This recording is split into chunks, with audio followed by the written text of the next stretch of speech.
জানিয়ে দিব এই মুহূর্তে আমাদের হাতে এসেছে বাংলাদেশের গুরুত্বপূর্ণ আপডেট সংবাদের শিরোনাম। শুরুতেই থাকছে জাতীয় নির্বাচন নিয়ে বিএনপিকে তারেক রহমানের কড়া বার্তা। এদিকে একই দিনে জাতীয় নির্বাচন ও গণভোট। আরও থাকছে তফসিলের পর অন্যায্য দাবি নিয়ে রাস্তায় নামলে কঠোর ব্যবস্থা। এবারে জানিয়ে দিব তফসিল ঘোষণা করায় নির্বাচন কমিশনকে প্রধান উপদেষ্টার শুভেচ্ছা। এবারে থাকছে প্রচারের জন্য কতদিন সময় পাচ্ছেন প্রার্থীরা। সবশেষে জানিয়ে দিব মনোনয়নপত্র জমার শেষ তারিখ কবে জানালেন সিএসি। এতক্ষণ শুনছিলেন হাতে থাকা আপডেট সংবাদের শিরোনাম, এবারে বিস্তারিত। তবে তার আগে অনুরোধ রইল ভিডিওটিতে একটি লাইক এবং কমেন্ট করে জানিয়ে দিন ভিডিও সম্পর্কে আপনার মূল্যবান মতামত। আরও জানিয়ে দিন ভিডিওটি কোথা থেকে দেখছেন বা কোন জেলা থেকে দেখছেন। জাতীয় নির্বাচন নিয়ে বিএনপিকে তারেক রহমানের কড়া বার্তা। ত্রয়োদশ জাতীয় সংসদ নির্বাচন সহজ হবে না জানিয়ে বিএনপিকে সতর্ক করেছেন দলের ভারপ্রাপ্ত চেয়ারম্যান তারেক রহমান। তিনি বলেন, আগামী নির্বাচন সহজ হবে না। বিএনপি যদি সতর্ক না হয় তাহলে দেশের অস্তিত্ব, সার্বভৌমত্ব ও গণতন্ত্র হুমকির মুখে পড়বে। বৃহস্পতিবার রাজধানীর ফার্মগেটে কেআইবি মিলনায়তনে বিএনপির দেশ গড়ার পরিকল্পনা শীর্ষক সেমিনারে ভার্চুয়ালি যুক্ত হয়ে প্রধান অতিথির বক্তৃতায় তিনি একথা বলেন। আসন্ন নির্বাচন প্রসঙ্গে তারেক রহমান বলেন, সামনের নির্বাচন সহজ নয়। অনেকেই এই কথা হেসে খেলে উড়িয়ে দিয়েছেন, আজ তারা তা অনুধাবন করতে পারছেন। তারেক রহমান বলছেন, তাদের পরিকল্পনা দলীয় হলেও তা দেশের জন্য প্রণীত। দেশের মানুষের কথা মাথায় রেখেই তা তৈরি করা হয়েছে। দেশের গণতন্ত্র ও সার্বভৌমত্ব রক্ষা করতে হলে দলের সব নেতাকর্মীকে জনগণের কাছে গিয়ে ধানের শীষের পক্ষে জনরায় আনার আহ্বান জানিয়ে তিনি বলেন, বিএনপির দেশ গড়ার পরিকল্পনা দলীয় হলেও তা দেশের মানুষের জন্য। নেতাকর্মীদের এই পরিকল্পনা নিয়ে মানুষের দ্বারে দ্বারে যেতে হবে।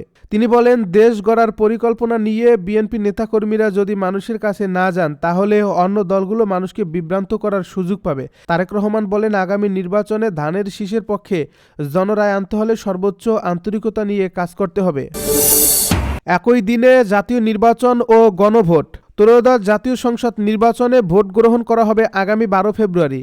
সেই সঙ্গে একই দিনে জুলাই জাতীয় সনদ বাস্তবায়নে গণভোটও হবে। ওই দিন সকাল 7:30 থেকে বিকাল 4:30 পর্যন্ত টানা ভোট গ্রহণ চলবে। বৃহস্পতিবার সন্ধ্যায় জাতির উদ্দেশ্যে দেওয়া ভাষণে জাতীয় সংসদ নির্বাচনের তফসিল ঘোষণা করেন প্রধান নির্বাচন commissioner CEC AMM Nasir Uddin. দেশের ইতিহাসে এবারই প্রথম একই দিনে জাতীয় সংসদ নির্বাচন ও গণভোট অনুষ্ঠিত হতে যাচ্ছে। জাতীয় সংসদ নির্বাচনের ব্যালট সাদা কালো এবং গণভোটের ব্যালট গোলাপি রঙের হবে। সিএসি তার ভাষণে এই নির্বাচনকে জাতির ইতিহাসে অন্যান্য ও গুরুত্বপূর্ণ হিসেবে আখ্যা দিয়েছে।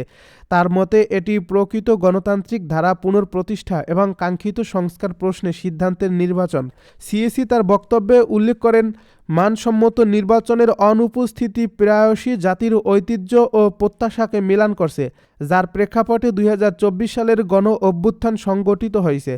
তিনি মহান মুক্তিযুদ্ধ থেকে শুরু করে 2024 সালের ছাত্র গণ অভ্যুত্থানে শহীদ ও ক্ষতিগ্রস্তদের প্রতি শ্রদ্ধা জানান। এই নির্বাচনটি জাতি হিসেবে আমাদের প্রত্যাশা পূরণের এবং বিশ্ব দরবারের ভাবমূর্তি উজ্জ্বল করার অঙ্গীকার বহন করে। সিএসি বলেন, একটি স্বচ্ছ নির্বাচন নিশ্চিত করার লক্ষ্যে নির্বাচন কমিশন নির্ভুল ও পূর্ণাঙ্গ ভোটার তালিকা প্রণয়নের কাজ সম্পন্ন করছে। গত এক বছরে নতুন ভোটার অন্তর্ভুক্তির পাশাপাশি ভোট বিমুখ এবং বাদ পড়া প্রায় 45 লাখ ভোটারকে তালিকায় অন্তর্ভুক্ত করা হয়েছে এবং 21 লক্ষাধিক মৃত ভোটারকে তালিকা থেকে বাদ দেওয়া হয়েছে। তফসিলের পর অন্যায্য দাবি নিয়ে রাস্তায় নামলে কঠোর ব্যবস্থা। ত্রয়োদশ জাতীয় সংসদ নির্বাচনের তফসিল ঘোষণার পর আন্দোলন কর্মসূচি পালন না করার আহ্বান জানিয়েছেন প্রধান উপদেষ্টার প্রেস সচিব শফিকুল আলম। তফসিল ঘোষণার পর কোনো ধরনের অন্যায্য দাবি দেওয়া নিয়ে সড়কে নামলে কঠোরভাবে দমন করা হবে বলেও জানান তিনি। বৃহস্পতিবার রাজধানীর ফরেন সার্ভিস একাডেমিতে সমসাময়িক ইস্যুতে ব্রিফকালে এ হুঁশিয়ারি দেন প্রেস সচিব শফিকুল আলম। বলেন, অন্তর্বর্তী সরকার দায়িত্ব নেওয়ার পর এখন পর্যন্ত 2000 আন্দোলন হয়েছে, তবে এসব আন্দোলনে কখনো রাবার বুলেট ছোড়া হয়নি, শুধু টিয়ারশেল এবং গরম পানি নিক্ষেপ করা হয়েছে। মেট্রো রেলের আন্দোলনের প্রসঙ্গে তিনি বলেন, তফসিল ঘোষণার পর কোনো ধরনের দাবি দেওয়া নিয়ে সড়কে নামলে কঠোরভাবে দমন করা হবে। যারা আন্দোলন করবেন তাদের আইনের আওতায় নেওয়া হবে। উপদেষ্টা পরিষদের বৈঠকে বেশ কিছু গুরুত্বপূর্ণ অর্থনৈতিক ও প্রশাসনিক সিদ্ধান্ত নেওয়া হয়েছে বলে জানান প্রেস সচিব শফিকুল আলম। জানান, কৃত্রিম বুদ্ধিমত্তা প্রযুক্তির অপব্যবহারের কারণে জালিয়াতি বেড়ে গেছে। এর ফলে বিদেশে দেশের সুনাম ক্ষুণ্ণ হয়েছে। এই পরিস্থিতি মোকাবিলায় জালিয়াতি চক্রের বিরুদ্ধে কঠোর পদক্ষেপ নেওয়ার নির্দেশ দিয়েছেন প্রধান উপদেষ্টা। তফসিল ঘোষণা করায় নির্বাচন কমিশনকে প্রধান উপদেষ্টার শুভেচ্ছা। ত্রয়োদশ জাতীয় সংসদ নির্বাচন এবং জুলাই জাতীয় সনদ 2025 বাস্তবায়ন আদেশের উপর গণভোটের তফসিল ঘোষণা করায় নির্বাচন কমিশনকে আন্তরিক শুভেচ্ছা ও অভিনন্দন জানিয়েছেন প্রধান উপদেষ্টা প্রফেসর মুহাম্মদ ইউনূস। শুভেচ্ছা বার্তায় প্রধান উপদেষ্টা বলেন, এই তফসিল ঘোষণার মধ্য দিয়ে বাংলাদেশের গণতান্ত্রিক অভিযাত্রা একটি গুরুত্বপূর্ণ মাইল ফলক অতিক্রম করল।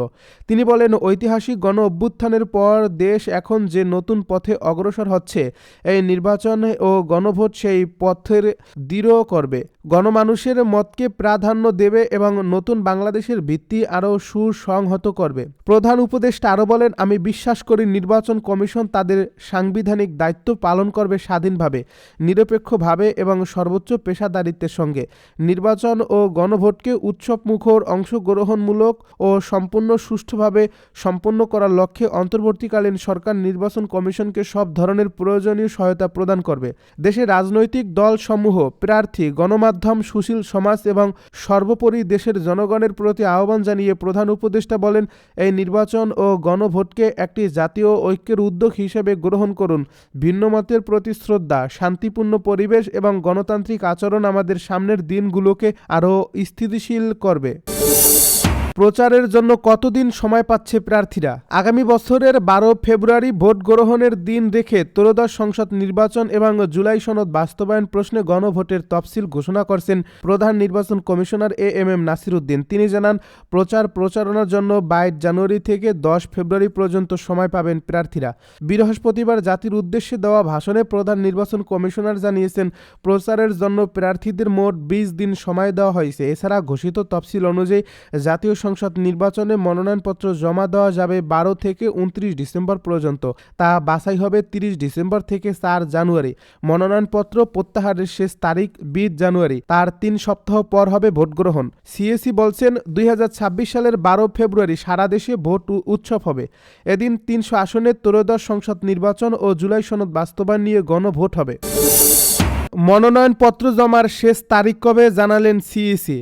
আগামী বছরের 12 ফেব্রুয়ারি ভোট গ্রহণের দিন রেখে ত্রয়োদশ জাতীয় সংসদ নির্বাচন এবং জুলাই সনদ বাস্তবায়ন প্রশ্নে গণভোটের তফসিল ঘোষণা করেছেন প্রধান নির্বাচন কমিশনার এএমএম নাসির উদ্দিন। তিনি জানান, সংসদ নির্বাচনে মনোনয়নপত্র জমা দেওয়া যাবে 29 ডিসেম্বর পর্যন্ত। বৃহস্পতিবার জাতির উদ্দেশ্যে দেওয়া ভাষণে প্রধান নির্বাচন কমিশনার জানিয়েছেন, সংসদ নির্বাচনে মনোনয়নপত্র জমা দেওয়া যাবে 12 থেকে 29 ডিসেম্বর পর্যন্ত। তা যাচাই বাছাই হবে 30 ডিসেম্বর থেকে 4 জানুয়ারি। মনোনয়নপত্র প্রত্যাহারের শেষ তারিখ 20 জানুয়ারি। তার 3 সপ্তাহ পর হবে ভোট গ্রহণ। ঘোষিত তফসিল অনুযায়ী প্রার্থিতা প্রত্যাহারের পর 21 জানুয়ারি প্রতীক বরাদ্দ হবে। সেক্ষেত্রে মনোনয়নপত্র জমার জন্য 18 দিন সময় দেওয়া হয়েছে এবং প্রচারের জন্য 20 দিন সময় রয়েছে। সিইসি বলছে, আগামী বছরের 12 ফেব্রুয়ারি সারা দেশে ভোট উৎসব হবে। এদিন 300 আসনের ত্রয়োদশ সংসদ নির্বাচন ও জুলাই সনদ বাস্তবায়ন নিয়ে গণভোট হবে।